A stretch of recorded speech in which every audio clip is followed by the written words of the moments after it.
You're listening to the Corbett Report.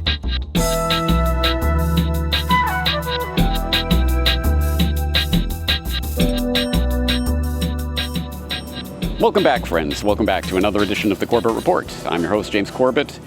Not, as always, coming to you from the sunny climes of Putrajaya, the administrative center of Malaysia, here in September of 2025 with episode 482 of the Corbett Report podcast, War is a Crime.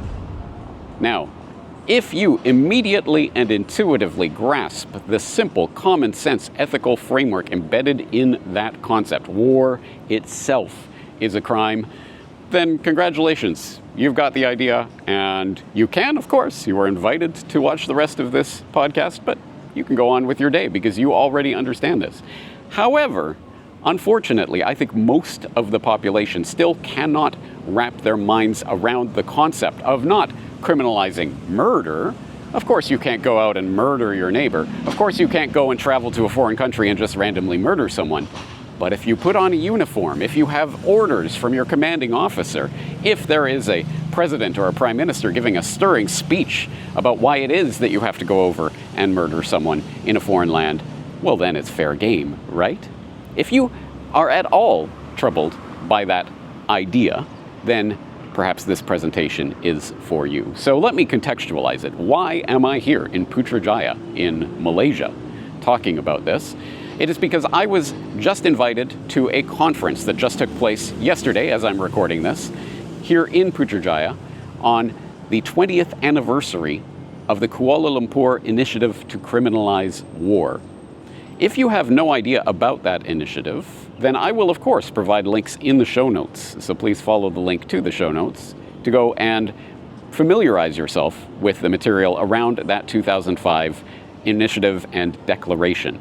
Long story short, back in 2005, the Perdana Leadership Foundation, through its Global Peace Cooperation Association, whatever it was called at the time, launched an initiative under the behest of former Malaysian Prime Minister Tun Dr. Mahathir Mohamad to, at the very least, put into words, formulate the concept that it is time to criminalize war, as in to make wars of aggression illegal acts that will be prosecuted. Now that, in some sense, as I say, is a basic ethical principle, simply extended to the realm of geopolitics. But it is, as I think you can understand, remarkably transgressive. Of course, remarkably transgressive at the time that it was first formulated and signed there in 2005 in the depths of the War of Terror. No less transgressive today in 2025 with bombings taking and drone wars and all sorts of things taking place all around the globe as we speak. And of course, the ongoing genocide in Palestine unfolding before our very eyes. The concept of criminalizing war itself is still a bold and transgressive one. So I think we need to fill in the gaps in people's understanding about this concept, what it means, where it comes from. So, of course, as I say, the links will be in the show notes for you to explore the initial initiative and its declaration and how it came about, and look into the signatories like Professor Michel Chossudovsky and the other people who signed that initial declaration. But I will also direct you specifically to a report that I filed on this idea in 2012, or was it 2013, for GRTV. It was under the title Criminalize War Clubs. And again, you can go and watch that, which included my interview from 2012 with the former Malaysian Prime Minister, Tun Dr. Mahathir. But in order to set the table for today and my presentation to this particular conference, I would like to start with the interview that I just recorded the other day with former Malaysian Prime Minister, Tun Dr. Mahathir Mohamad. I had the chance to talk to him in his office. By the way, he's 100 years old now, and it's remarkable that he's still cognizant, cogent, limber, able to get around, function, spearhead declarations and anniversaries and signings and all sorts of things, give speeches. It's quite remarkable. I had the chance to talk to him about this initiative to criminalize war, where it stands today, 20 years after that declaration was first signed, and where we go from here. Hello, this is James Corbett of CorbettReport.com. reporting for globalresearch.ca here in Kuala Lumpur in Malaysia. And today I'm talking to former Malaysian Prime Minister, Tun Dr. Mahathir Mohamad. Tun Dr. Mahathir, thank you very much for your time today. You're welcome. So we are sitting here on the cusp of the 20th anniversary of the Kuala Lumpur Initiative to Criminalize War. Yeah. I'm sure some of my audience knows about that initiative. Some of my audience might not know. So can you explain what that initiative is and how it came about? Well, this was many years after the end of the Second World War. And we read reports about how many people were killed, how much damage was done during the war. And we think that the killing people in order to solve conflicts between nations is not the way to go. There are other ways. There are peaceful ways like negotiation, arbitration, or even referring to a court of law. That is the proper civilized way of solving problems of conflicts between nations. But we still believe, many people, the big powers, still believe killing people is the way to solve problems. And they must know that they fought and killed millions of people. At the end, everybody suffers. The winners and the losers also suffer. So that is not the way of solving conflicts. Negotiation means you have the same result as going to war. You either win or lose, or it's not satisfactory, but nobody is killed and no damage is done. I mean, we consider ourselves civilized, and yet we are still very primitive in the sense that conflicts are solved today by killing people. So that is why we launched the movement to make war a crime, criminalize war. But I must say that it's very difficult going. Not many people subscribe to that. People still think of building huge military forces and preparing for war. You know, in one sense, I think it's such a simple idea that I think everyone understands. Killing is wrong. Murder is wrong. I think almost everyone understands that. But for some reason, people think that it is different when you put on a uniform and you do it for your country. Can you tell us about that? What do you think is that disconnect that people have? There is an effort to glorify war. They don't talk about the killing, the damage, the pain, and the wounds that are inflicted during war. They talk about the glory of war. People get medals, get titles because they fought a war. But war is about killing people. What's the good of getting medals if you are a dead man anyway? And the whole country is damaged, millions of people are killed. I mean, it's not but they glorify war, putting on uniforms and marching and showing how great they are.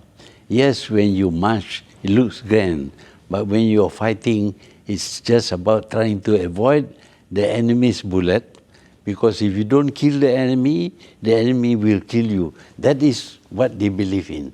So you must kill the enemy. You know, he has done nothing wrong to you. He has not done anything against you, but you are required to kill. And now the way of killing is so efficient that we can wipe out 100,000 people with just one bomb. Just imagine a war where people use nuclear weapons. The whole world will be depopulated. No living creatures will survive. That is what war is about now. And yet people are still prepared for war. They have these nuclear warheads, and they are looking forward to testing the new weapons. And they have to find some place where they can test the new weapons. So they are provocative. They think that war is the solution. War is not a solution. Dr. Mahathir, you have been a world leader. You've talked at the highest levels to people from all around the world. How many people have you talked to that understand and share your point of view and are willing to make the kind of public declaration that you are on this? Most leaders do not talk about war, but they prepare for war. When we talk to them, they don't talk about the need to have peace in the world. They talk about stability and all that. Yes, that is good, but even at the expense of losing stability, of disruption of war, they still prepare for war. And when they prepare for war, eventually they will have war. Now that we're at 20 years from the initial declaration, what has changed? Has there been any progress? I think things have gone worse. Nowadays, we have big powers supporting war. And this genocide in Gaza, it is a crime. Everybody knows it's a crime. The whole United Nations is against it. And yet, because of veto power, the United Nations is helpless. And so the killings go on, despite the wishes of the world is for peace. Everybody wants a ceasefire. But one country, this time it is the United States, applies the veto and the killing goes on. That is Dr. Mahathir Mohamad, the former Malaysian Prime Minister, on the concept of criminalizing war. So it was in this context, from this simple but remarkably transgressive idea, formulated and proposed and foisted onto the world stage by a world leader, that we recently had this conference here in Putrajaya, marking the 20th anniversary of that declaration and taking a time for solemn reflection about where we stand. Obviously, as you no doubt have been able to ascertain, the idea of criminalizing war is no closer today than it was 20 years ago. So what does that mean? Where do we go from here? Well, that was, of course, the entire point of the conference that I attended, and the video, from what I understand, is being put up on the Perdana Global Peace Foundation's YouTube channel, so I will direct you there and provide the links when they become available. But in the meantime, let's listen to my presentation to this conference. And I was asked at this conference to speak specifically about the current American administration's role in promoting peace around the world. Now, that's an interesting topic for me, as you might imagine. So I took my own interpretation of that question and what it means, and fit it into the framework of this idea of criminalizing war. So, without further ado, here's my presentation to the 20th anniversary conference on the Kuala Lumpur Initiative to Criminalize War.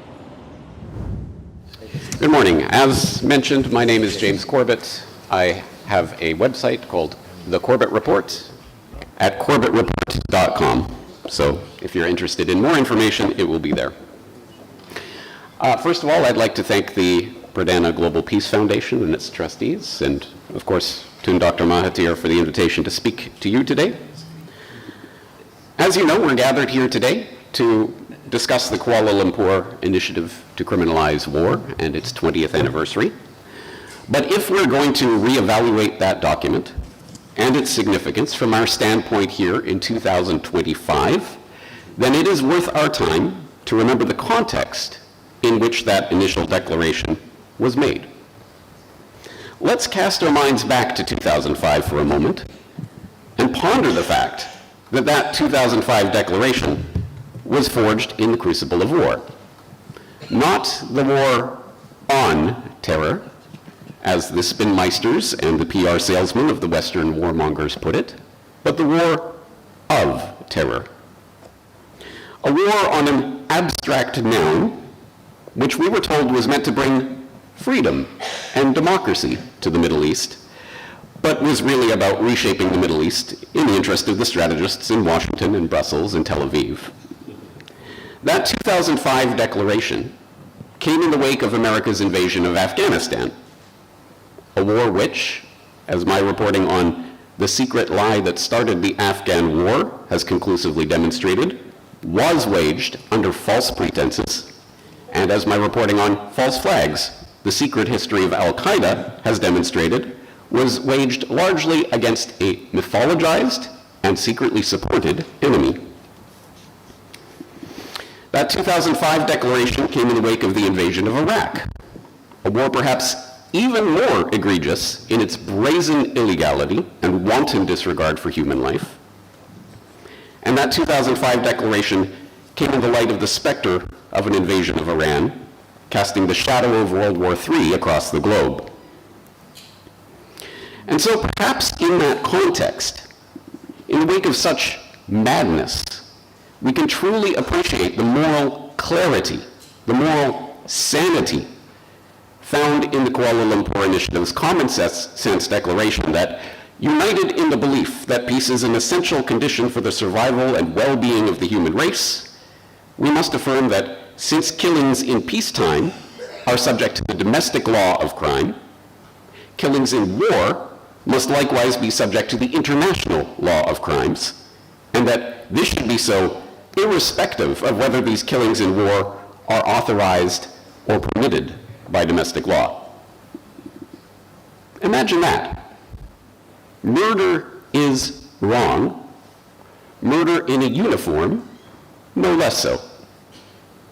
A consistent moral principle consistently applied. Who could possibly argue against that?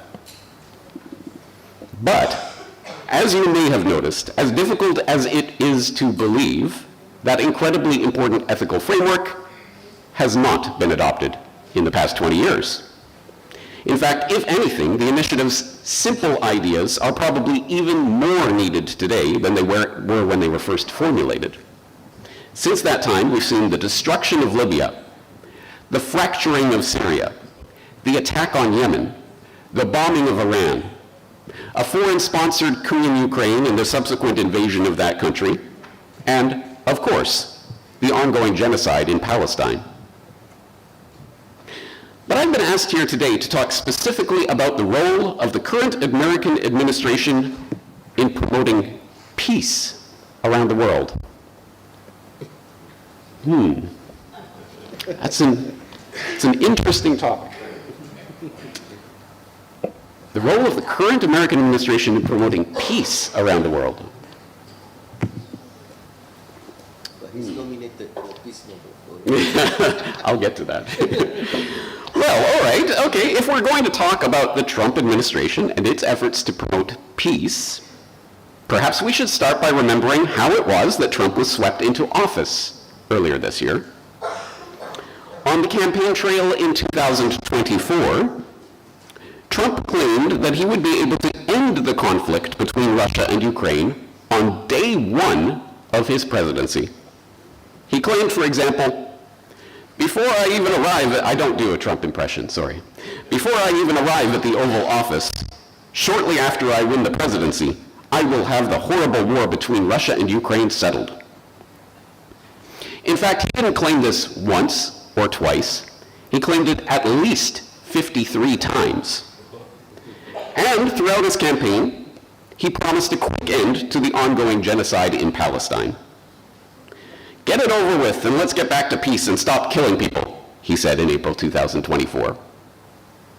And candidate Trump even put himself up for the Nobel Peace Prize throughout the 2024 campaign. They gave Obama the Nobel Prize, he got elected, and they announced he's getting the Nobel Prize.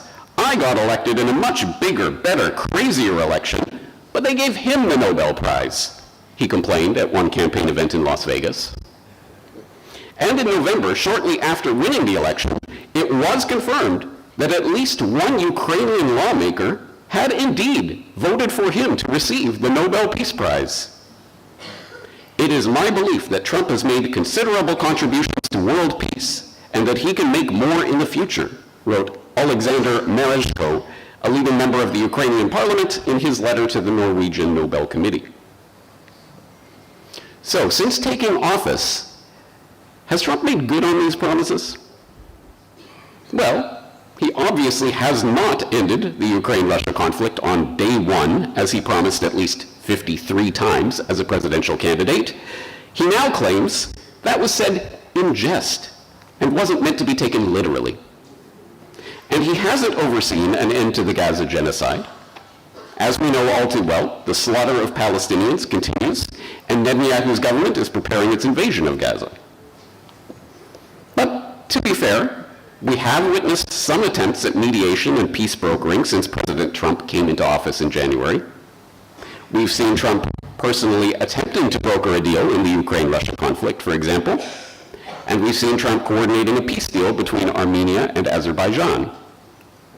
And as his supporters argue, he is turning U.S. policy away from an expansion of wars and conflict and toward using deterrence as a method for preventing war. For example, PolicyEast.com writes, quote, "In his second term as president, Trump is committed to ending the Russia-Ukraine war and the Israel-Gaza war. The recent NATO Summit 2025 signaled a shift in the U.S. policy from escalation towards sustaining the deterrence. It reflects the realization under the Trump era that the continuous escalation is not a solution. Diplomatic off-ramp would be facilitated by the U.S. in the Russia-Ukraine war as a last resort to end the war, as it did in the recent Israeli-Iranian war. That war lasted for 12 days and ended with the U.S. intervention. Though the analysts were skeptical of the U.S. role as it might expand the conflict. However, in the aftermath of Iran's retaliatory strikes on the U.S. base in Qatar, President Trump announced the ceasefire deal between Iran and Israel, lessening the severity of the escalation." End quote. All right, this is something. But given the U.S. participation in the bombing of Iran this year, given the U.S.'s months-long bombardment of Yemen earlier this year, given the U.S. brokering of billions of dollars in fresh weapons contracts for the Ukrainian conflict, given the U.S.'s continued support for Israel in its waging of genocide against the Palestinians, I think it's safe to say that the current American government has not shown itself as a staunch supporter of peace or a reliable ally in the effort to criminalize war. But maybe that is the point. The American government may not be an ally in the quest for peace, but the American people, by and large, do not want war.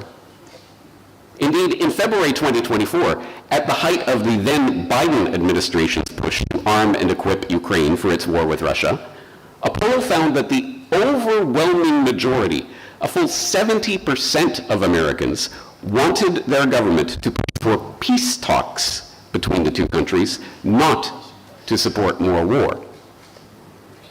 The BDS movement continues to reflect the American public's and the peoples of the world's anger at the ongoing genocide of the Palestinians.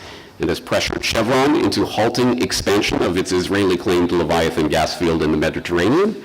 It has caused AXA insurers to completely divest from Israeli banks. It has prompted Puma to drop its sponsorship of the Israeli Football Association. And when Trump bombed Iran, even prominent members of the MAGA movement were quick to decry the move. It's important to consider that point for a moment. Why would cap-wearing, flag-waving members of Trump's own political movement be so openly critical of the Trump administration's warmongering? It's precisely because they did not want MAGA to result in another warmongering administration like the neoliberal Bush or Obama administrations, the neoliberal Biden or Obama administrations, or the neocon Bush administration before them. They thought they were voting for peace, but they got more war. Trump has bombed Yemen. Trump has bombed Iran. Trump has been oddly unsuccessful at brokering peace between Russia and Ukraine, but he's been remarkably successful at brokering weapons contracts for American military contractors to supply weapons to Europe so they can continue to arm Ukraine. And of course, Trump is still supporting his good friend Netanyahu in his quest to invade Gaza and dispel the Palestinians. None of this is new, of course. We've seen this exact phenomenon play itself out before. In 2008, just 3 years after the Kuala Lumpur Initiative was signed, the American people overwhelmingly voted Barack Obama into office in the hopes that he would not be George W. Bush. Obama even won the Nobel Peace Prize in the mere hope that he would not be George W. Bush. But immediately upon taking office, what happened? Not only did Obama dismiss the possibility of war crimes prosecutions for the war crimes that demonstrably occurred in the Bush-era war of terror, he committed to an expansion of the war in Afghanistan. He expanded the war of terror into Pakistan with drone bombings. He spearheaded NATO's illegal invasion of Libya. He oversaw the years-long insurgency that tore Syria apart. He presided over the rise of ISIS. And in an egregious assault against that common-sense ethical framework embedded in the Kuala Lumpur Initiative, he created a so-called disposition matrix. That is, a presidential kill list that presumed to grant authority to the President of the United States to kill anyone he wants, anywhere on the planet, including even American citizens. Murder is wrong unless you're the president, according to the President of the United States. So in short, in 2008 too, the people voted for peace, but they got more war. So what is the disconnect here? Why does the country that prides itself on its democracy continue to engage in wanton warmongering against the wishes of its own people? Why has a Make America Great Again movement that was supposedly interested in stopping America from acting as the policeman of the world and sending troops abroad for foreign wars of aggression turned into a Make Israel Great Again movement that is fostering wars abroad? More to the point, why does seemingly every American administration pursue a remarkably similar foreign policy, no matter who is voted into office? There can be only two possible answers to that question. Either, by some remarkable coincidence, everyone who is voted in as President of the United States is a secret warmonger who never reveals their true nature until they're sitting in the Oval Office, or it isn't the President who's really calling the shots. Those are not mutually exclusive possibilities, but assuming the latter possibility is the more likely answer, then the question is, if the President isn't calling the shots, who is in charge? Well, we've known since President Dwight D. Eisenhower warned in his farewell address in 1961 that the military-industrial complex has unwarranted influence over the politicians, and that the rise of this sinister lobby will lead to the disastrous rise of misplaced power. And beyond the direct corporate military-industrial interests, there are, of course, financial interests. There's always plenty of money to be made by unscrupulous financiers in times of war. So that leaves us with this question. If we want an administration that conforms to the will of the people and pursues peace, how do we counter those entrenched interests? It's tempting to say that in order to retake the government of America, or any other country, back away from these special interests and deliver it to the people, we will need a supranational body to steward over these nations. After all, if a powerful, centralized control structure, like the American government, has been taken over and used contrary to the wishes of the American people, then how else can that structure be put back into line than by the authority of an even greater, more powerful, more centralized control structure? But if that's what we are advocating, we must ponder whether we have really learned the lessons of the last 20 years of bloodshed and war. Have we learned that any institution with the power to enforce a regime of international law will be the very first institution that the warmongers will seek to subvert, subsume, or eliminate? Let's never forget that the United States used the various United Nations resolutions against Iraq and against Saddam Hussein as pretext for its sanctions, bombing, and eventual invasion of that country. Let's never forget that the path to NATO's bombing of Libya was paved by the UN Human Rights Council in a special session in February 2011, where they invoked the responsibility to protect and adopted a resolution without a vote. Let's not forget that the International Criminal Court has almost exclusively dealt in indicting African leaders, with the exception of its arrest warrant for Russian President Vladimir Putin. And let's not forget that the ICC's attempts to bring justice for the genocide of the Palestinians has been so far successfully thwarted and suppressed by Israel and its ally on the UN Security Council. And let's not forget that Trump's bombing of Iran earlier this year, as well as Israel's bombing of Iran, was facilitated by the IAEA and its interestingly timed declaration of sanction against Iran for its supposed violations of their nuclear commitments.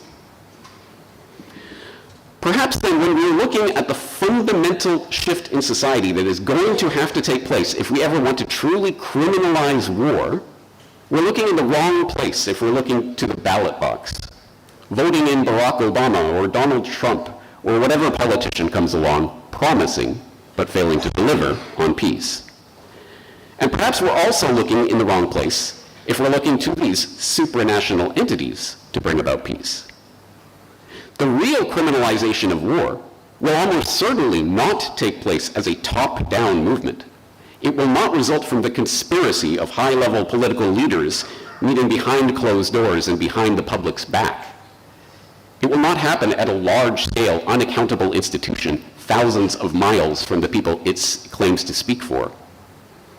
It will happen when the bottom-up movement of people crying out, "Enough!" becomes unstoppable. When the people realize that the power to direct humanity's fate lies not in the hands of the bureaucrats, the warmongers, the politicians, the financiers, and the military-industrial contractors, but in our hands.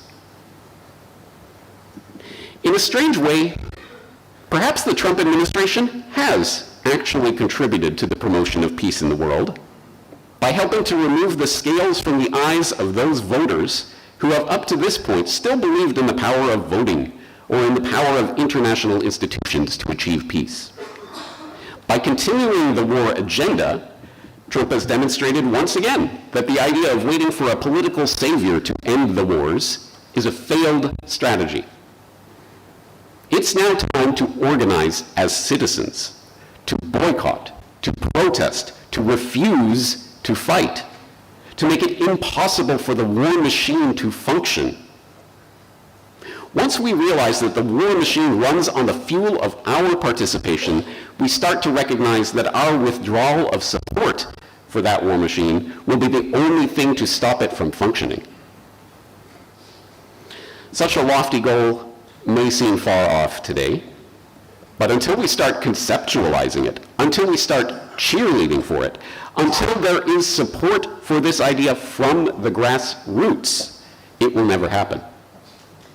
On the contrary, when this idea has been promoted, and it has caught on with the public, and there is a groundswell of support for it, nothing will be able to stop it.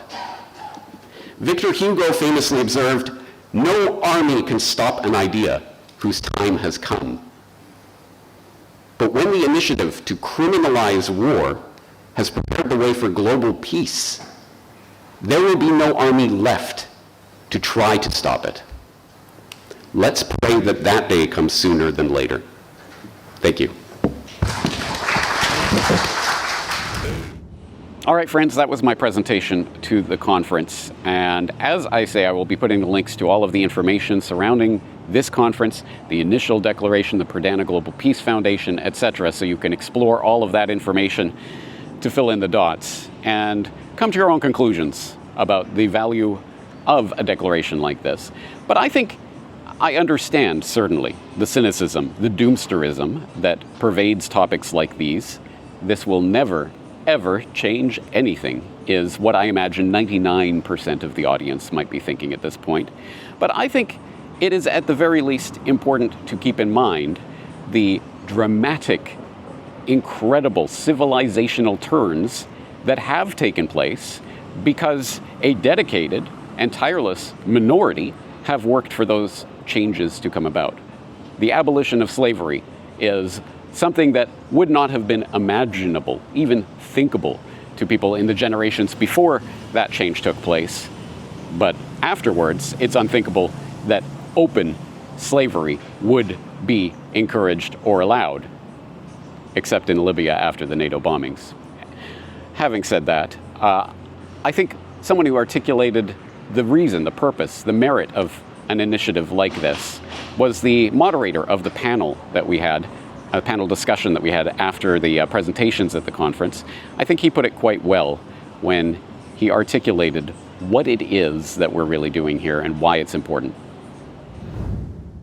So we got to introduce war is a crime into the vocabulary of every man, woman, child, adult, so that it becomes very clear. It's like now, if you talk about rape, people know it's bad. It's criminal. It cannot be done. So that vocabulary has to be introduced, because until now, as Tan Sri has said, as the Malay saying goes, when they talk about war is a crime, it's the response is mute. It's as he said, bisu di dalam 1000 bahasa. Right?